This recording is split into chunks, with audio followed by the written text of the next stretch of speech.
Horror कहानियां थी। अगली मौत किसकी?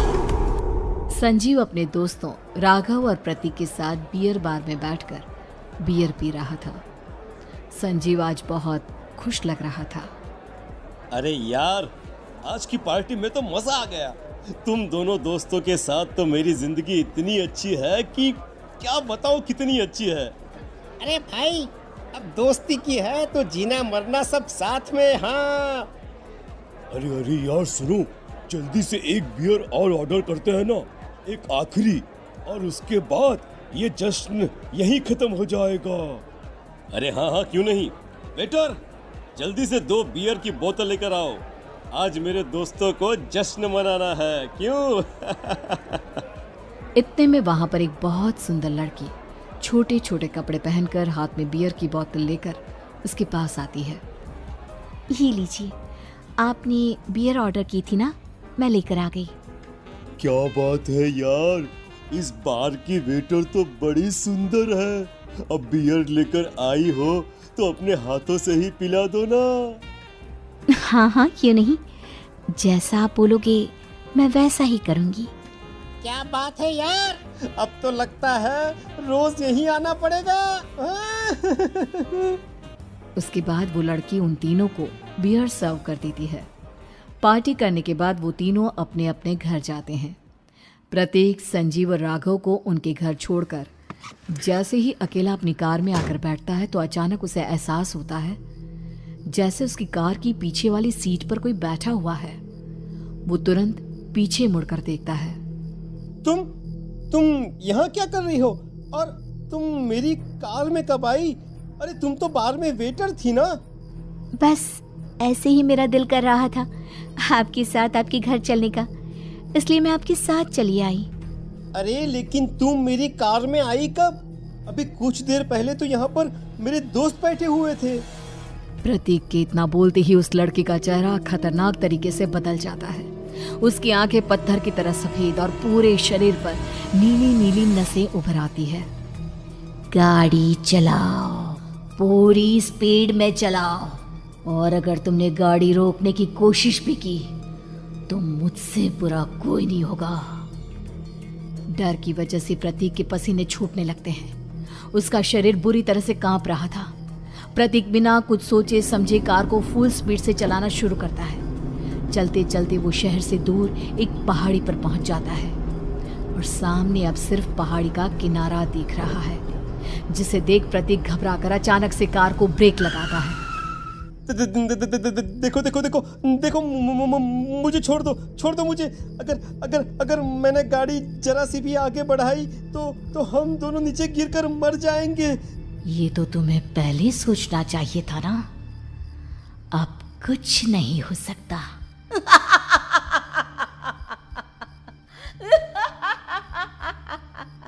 छोड़ दो मुझे। नहीं प्लीज मुझे छोड़ दो। प्लीज मुझे जाने दो। छोड़ दो मुझे। गाड़ी आगे बढ़ाओ।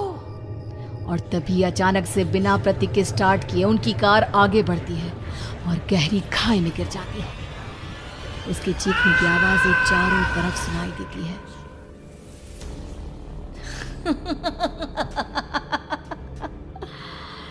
तुझे मारकर मेरे कलेजे में जल रही आग को थोड़ी शांति तो मिल गई, लेकिन अभी ये कहानी खत्म नहीं हुई। और फिर अगले दिन राघव और संजीव को पता चलता है कि प्रतीक की पहाड़ी से नीचे गिरकर मौत हो गई। अरे कल रात की तो बात है यार, हम सब बैठकर पार्टी कर रहे थे, लेकिन मेरी एक बात समझ में नहीं आ रही। राघव शहर से इतना बाहर उस पहाड़ी पर इतनी रात को क्या करने गया था?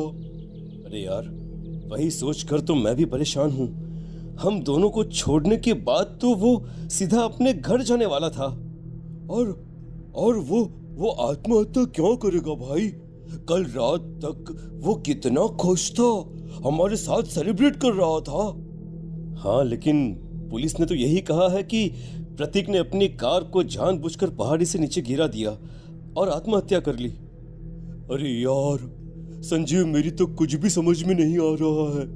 चल ठीक है, अब मैं अपने घर जाता हूँ। Okay, bye. राघव अपने घर में अकेला था। दोपहर का वक्त था। तभी दरवाजे की घंटी बजी। कौन है? अरे 1 मिनट रुको, अभी आता हूँ। राघव ने जैसे ही दरवाजा खोला उसने देखा कि सामने एक बहुत खूबसूरत लड़की खड़ी हुई है। कौन है आप और यहाँ किससे मिलने आई है? देखिए ना, बाहर बारिश शुरू हो गई थी, मेरी गाड़ी खराब हो गई है। आपका घर नजर आया तो सोचा कुछ हेल्प ले लेती हूँ। क्यों नहीं, आइए ना, आइए आइए। मेरे कपड़े पूरे भीग चुके हैं, क्या आपके पास टॉवल मिलेगा प्लीज? राघव अपने बाथरूम से एक टॉवल लाकर उस लड़की को देता है।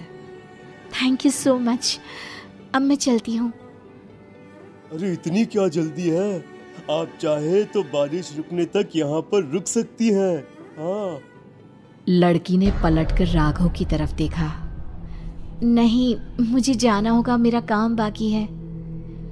और वो वहां से चली गई। उस लड़की के जाने के बाद राघव अपने बाथरूम में नहाने के लिए गया और जैसे ही उसने बाथरूम में देखा तो उसका टॉवल वहीं पर लटका हुआ था।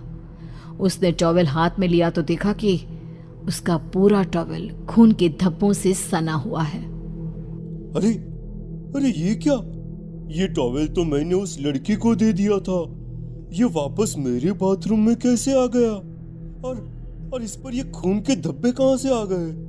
राघव ने आईने में देखा तो उसकी गर्दन पर एक बड़ा सा चाकू का कट लगा हुआ था जिससे खून बह रहा था, जिसे देख राघव के होश उड़ गए।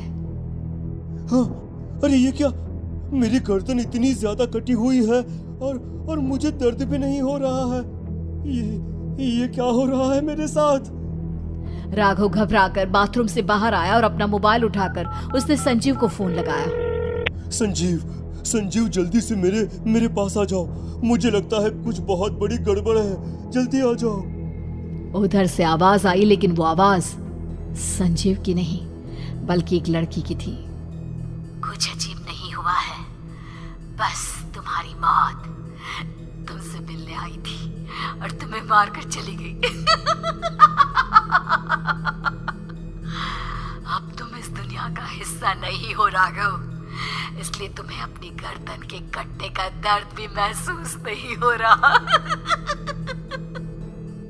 नहीं, ऐसा नहीं हो सकता, ऐसा नहीं हो सकता।